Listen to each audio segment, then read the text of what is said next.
Boss season 9లో second week elimination అయిన మనీష్ గారు మనతో పాటు ఉన్నారు. మనీష్ గారితో మాట్లాడదాం. హాయ్, ఎలా ఉన్నారు? బాగున్నాను, మీరు బాగున్నారా అండి? బాగున్నాను. యాక్చువల్లీ ఫోన్ ఈ సొసైటీకి దూరంగా బిగ్ బాస్లో ఉండటం ఎలా అనిపించింది ఫస్ట్? నేను బేసికలీ ఫోన్ తక్కువ వాడతాను, సో నాకు పెద్ద ప్రాబ్లం లేకుండే. సొసైటీకి దూరంగా చాలా బాగుండే, టు బి హానెస్ట్. ఎందుకంటే ఏం వరీస్ లేవు, ఏం టెన్షన్స్ లేవు. సింపుల్ 15 days 15 members ఒక హౌస్లో ఉండడం ఎక్స్ట్రీమ్లీ డిఫరెంట్ ఎక్స్పీరియన్స్. సో అదైతే యాక్చువల్లీ చాలా నచ్చింది. ఇప్పటిదాకా ఫ్రెండ్స్ కూడా చెప్తున్నారు బయటకు రాగానే మళ్ళీ అన్ని లొల్లు పంచాయతీలు ఇష్యూలు అన్నీ వచ్చేస్తున్నాయి, వర్క్ ఇష్యూస్, ఫ్యామిలీవి ఇవన్నీ వస్తున్నాయి. కాబట్టి ఇంట్లో ఉంటేనే కొంచెం మంచిగా అనిపించింది. So I like it. అంటే చాలా మంది కామన్ పీపుల్స్ బిగ్ బాస్కి వెళ్ళాలనుకుంటారు కదా, సో వెళ్ళాలి అనుకునే వాళ్ళకి ఏం చెప్తారు? ట్రై చేయండి చెప్తున్నా. లైక్ నేను వెళ్ళే ముందు నేను అనుకున్న అరే అసలుకి ఏముంటుంది, అది ఇది టీవీ ముందు చూసి ఇట్లా కూర్చుంటాం కదా, మస్తు అనుకుంటాం టీవీ ముందు కూర్చొని ఇది చేసేయచ్చు అది చేయొచ్చు అని. లోపలికి వెళ్తే తెలుస్తుందండి. ఫస్ట్లీ ఉండడం చాలా కష్టం.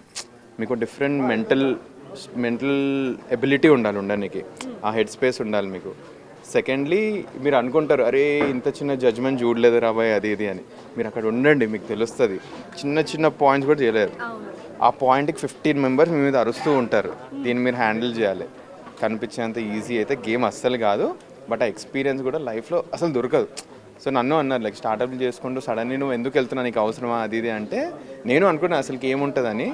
వెళ్ళిన తర్వాత నా ఒపీనియనే చేంజ్ అయిపోయింది. అరే ఇట్లాంటిది నేను ఎప్పుడు ఫేస్ చేయలేదు, ఇట్లాంటి ఎక్స్పీరియన్స్ బెస్ట్ అండి. One of the best experiences in my life Bigg Boss house. Bigg Boss season 9లో డిఫరెంట్ మైండ్ సెట్ ఉన్న వాళ్ళు ఉన్నారు కదా, సో మీకు బాగా అటాచ్ అయిన వాళ్ళు ఎవరు? ఆల్రెడీ చెప్పాను, సంజన గారు ఆల్రెడీ చెప్పారు కాబట్టి వేరే వాళ్ళ ఇమాన్యుల్ గారు. సో ఇమాన్యుల్ గారు నేను యాక్చువల్లీ చాలా మంచి ఫ్రెండ్స్ అండి. ఇది ఎంతవరకు బయట కనిపిస్తుందో నాకు తెలీదు. రోజు రాత్రి నేను ఇమాన్యుల్ గారు మాట్లాడుకుంటాం ప్రతి ఒక్కటి. ఏమంటారు, నాకేమైనా ఇట్లా టెన్షన్స్ ఉంటే ఇమాన్యుల్ గారు ఇట్లా షేర్ చేసుకుంటారు. It's very nice person. చాలా చాలా చాలా మంచి అతను ఇమాన్యుల్. ముందు ఒకటి వెనుకలు ఒకటి ఉండదు. ముందేమైనా ఉంటే మొహం మీద చెప్పేస్తారు ఆయన. బ్యాక్ బిచ్చింగ్ ఏది చేయరు అతను. సో ఇమాన్యుల్ నాకు చాలా ఇష్టం అండి. డే నుంచి నైట్ వరకు కూడా మొత్తం చూపియరు కాబట్టి ఏదో చిన్నవి చూపిస్తారు. ఇప్పుడు వస్తుంది. సో దానివల్ల చాలా మంది ఆడియన్స్ చిన్న వాటికి నెగిటివ్గా చూపించే ఇది కనిపిస్తుంది. మరి అలాంటప్పుడు ఎలా అనిపిస్తుంది? ఫస్ట్లీ ఏంటంటే ఆడియన్స్ నెగటివ్ చూపించడం ఒక లెక్క అవుతుంది, రివ్యూవర్స్ నెగటివ్ మాట్లాడడం ఒక లెక్క అవుతుందండి. నాకు బయటికి వచ్చిన తర్వాత తెలిసింది ఏమంటారు, ఐ గెస్ స్పెసిఫిక్ రివ్యూవర్స్ కొంచెం చాలా నెగటివ్గా మాట్లాడారని. ఫస్ట్లీ రివ్యూస్ ఒకటి మర్చిపోయే థింగ్ ఏంటంటే ఫ్యామిలీస్ ఇన్వాల్వ్ ఉన్నాయి గేమ్లో. Families are actually involve. వాళ్ళు ఇలా ఫీల్ అవుతారు. ఒక సినిమా ఉంటే రివ్యూస్ ఇంత ఇంపాక్ట్ చేస్తున్నారంటే బిగ్ బాస్ షో కూడా it is also being run by reviewers. So వాళ్ళు కొంచెం అన్నిటి గురించి ఆలోచించి మాట్లాడితే చాలా బాగుంటుందని నేను కూడా అనుకుంటుండే అసలుకి. నేను రివ్యూస్ని చాలా ఫాలో అవుతుండే. సో ఒక పర్సన్ని బాగా ఎలివేట్ చేయాలన్నా తగ్గించాలన్నా జనాల కంటే రివ్యూస్కి చాలా పెద్ద ఒపీనియన్ ఉంది. సో వాళ్ళు కొంచెం ఒపీనియన్ కూడా చాలా మైండ్ఫుల్గా ఇస్తే ఇట్ విల్ బి గ్రేట్ అని నేను అనుకుంటున్నాను. రాము రాథోడ్ గురించి ఏమంటారు? అంటే ఇప్పుడు వరకు కూడా ఓపెన్ అవ్వట్లేదు, సేఫ్ గేమ్ ఆడుతున్నారు అంటూ కూడా కొంతమంది అంటారు. సో ఫస్ట్లీ రాము రాథోడ్ నాకు ఫస్ట్ డే గొడవ అయింది. ఎందుకంటే నేను అతను నమ్మలేదు. తర్వాత నేనే ఇది వచ్చిందో లేదో తెలియదు నాకు. నేనే అతని దగ్గరికి వెళ్ళి నాకు ఫస్ట్ 2 days ఎవరు నమ్మలేం కదా, గొడవ అయిపోయింది. కూర్చుందాం, మనం కలిసి ట్రావెల్ చేద్దాం, ఫ్రెండ్షిప్ అది ఎస్టాబ్లిష్ చేసుకుందాం, మేము ఫ్రెండ్స్ అవుతాం.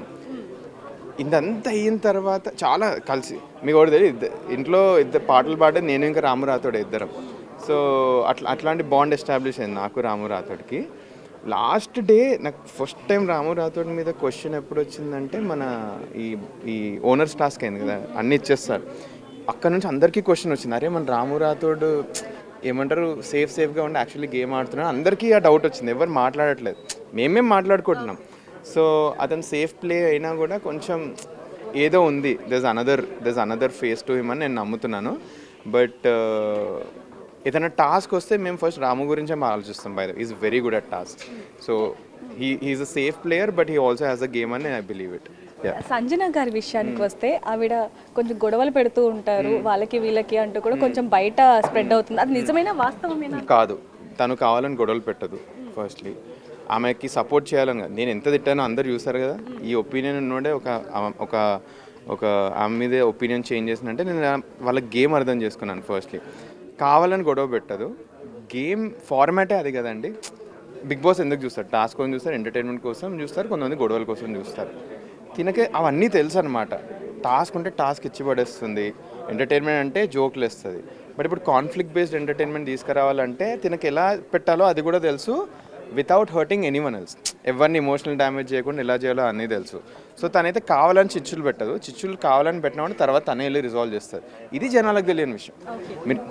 రీతు విషయానికి వస్తే లోపల ఒక లవ్ ట్రాక్ నడుస్తుంది అని చెప్పి లాస్ట్ టైం నాగ్ సార్ కూడా ఒకటి చూపించడం జరిగింది ఆ వీడియో. సో అది ఎలా అనిపిస్తుంది? ఫస్ట్లీ ఇప్పటివరకు బిగ్ బాస్లో లవ్ ట్రాక్లు ఉంటాయి కానీ ఎవరు లవ్లు చేసుకోరు. ఫస్ట్లీ ట్రాక్స్ అయితే నడుస్తున్నాయి, బట్ అది ఎంతవరకు ఎగ్జిక్యూట్ అవుతుందో లేదో వాళ్ళ పర్సనల్ దాన్ని బట్టే ఉంటుంది. ఒక్కొక్కరిది ఒక్కొక్క గేమింగ్ స్ట్రాటజీ అండి.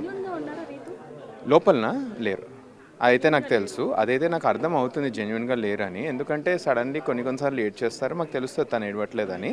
నేను తన గేమ్ ఫాలో అవుతున్నాను కదా, గేమ్ అయితే తన గేమింగ్ స్ట్రాటజీ కరెక్ట్గా ఎగ్జిక్యూట్ చేస్తుంది. ఎగ్జిక్యూషన్ మాత్రం ఇచ్చి పడేస్తుంది అసలుకి, బట్ ఆ ఎగ్జిక్యూషన్ నాకు నచ్చట్లేదు, ఆమె గేమ్ ప్లే నాకు నచ్చట్లేదు అంతే. సో హరిత హరీష్ గారి విషయానికి వస్తే ఫుడ్ మానేయడం జరిగింది, ఏడ్చారు. మీరు కూడా ఎమోషనల్గా బాగా, అంటే బిగ్ బాస్లోకి వెళ్తే ఎమోషనల్స్ అన్నీ కూడా బయటకు వస్తాయనేది నేను అనుకున్నాను. ఇవన్నీ కాను పనులు అనుకున్నాము, 100% బయటకు వస్తాయండి. ఎందుకంటే మీరే సింపుల్ ఒక ఫోర్ డోర్స్లో ఈ హోటల్ ఈ రూమ్లో కూర్చొని ఉండండి ఒక 15 డేస్కి, మీ ఎమోషన్లో బయటపడిపోతాయి. నాదా ఫేక్ ఎలిమినేషన్ నేనే ఖుషి అవుతాను తెలుసా. ఇప్పుడు కూడా వెళ్ళడానికి నేను రెడీ ఉన్నాను. I wish it is fake elimination. So yeah, thanks. So చూస్తున్నారు కదా, మరి మనీష్ గారిది నిజంగానే ఫేక్ ఎలిమినేషన్ అని మీకు అనిపిస్తే కనుక కింద కామెంట్లో రాయండి. మరిన్ని వార్తల కోసం చూస్తూనే ఉండండి big TV. For more videos like this, subscribe Big TV channel.